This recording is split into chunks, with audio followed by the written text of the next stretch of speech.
Karena kita berbicara dalam dunia pendidikan, maka tentu pendidikan keteladanan yang harus kita angkat dari Nabi kita Muhammad sallallahu alaihi wasallam.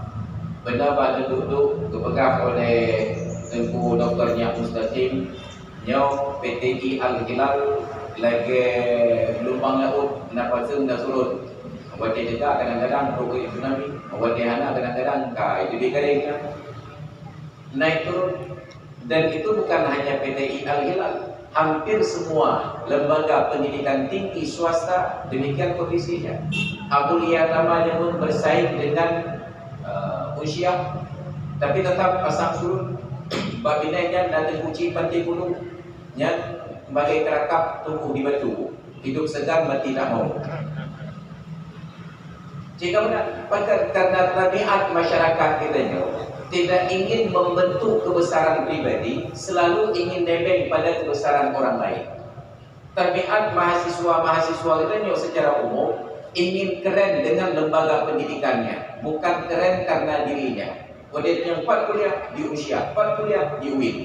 Tidak pernah ada pikiran terbalik. Kalau sekarang kita ingin berbangga-bangga dengan alma mater, seharusnya kita balik kondisinya. Alma mater akan berbangga bahwa kita pernah jadi muridnya. Yang pada balik. Menyahan, mentenang-tenang, betak-tak bau syah darinya. Betak-tak bau. Padahal ketika kuliah di tempat tersebut, lembaga dan institusi tidak memerlukan kita. Gajah-gajah, anak berbaik lagi. Hanakah nurulain. Tapi saat kita datang kepada lembaga yang terbatas, maka kepedulian itu sangat tinggi. Dan tingkat kelulusan menjadi lebih tinggi. Nilai dan interaksi dengan dosen menjadi lebih tinggi.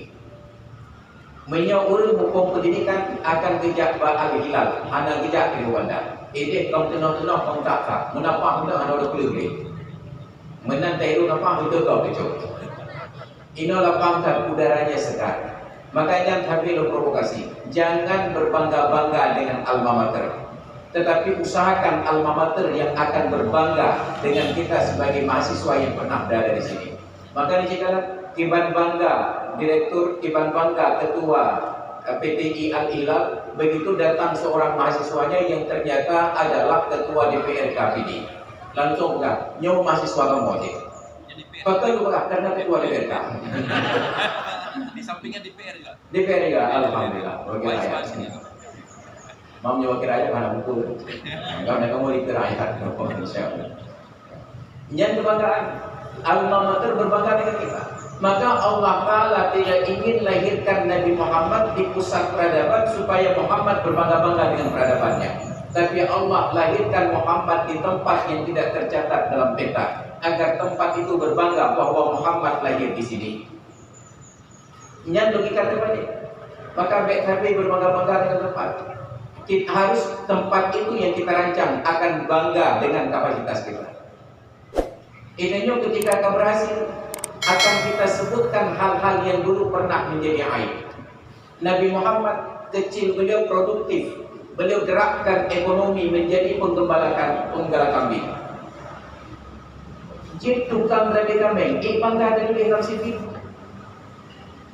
Dalam biografi pengalaman hidup pernah menggembalakan kambing, hanya bolehnya. Tapi ketika sudah menjadi orang sukses, yang lainnya punya lebih. Maka Rasulullah ketika sudah jadi presiden, sudah jadi nabi, sudah jadi rasul, bergerak pada para sahabat. Ma ba'atsallahu nabiyyan illa ra'al ghanama. Tidak pernah Allah mengutus seorang nabi kecuali pasti nabi itu dulu menggembalakan kambing. Nabi membuka mukadimahnya, membuka wawasan sahabat-sahabat kecil yang sedang hormat dan takdim kepada beliau. Mencoba kata-kata apa?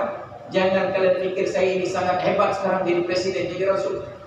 Tapi hana gepegah lagi Nabi kami. Gepegah dia Nabi. Hana mentirro Nabi yang diutus Allah kecuali pasti Nabi kami. Muncullah pertanyaan dari sahabat ini. Wa anta ya Rasulullah, dan engkau pun dulunya menggembalakan kambing ya Rasulullah.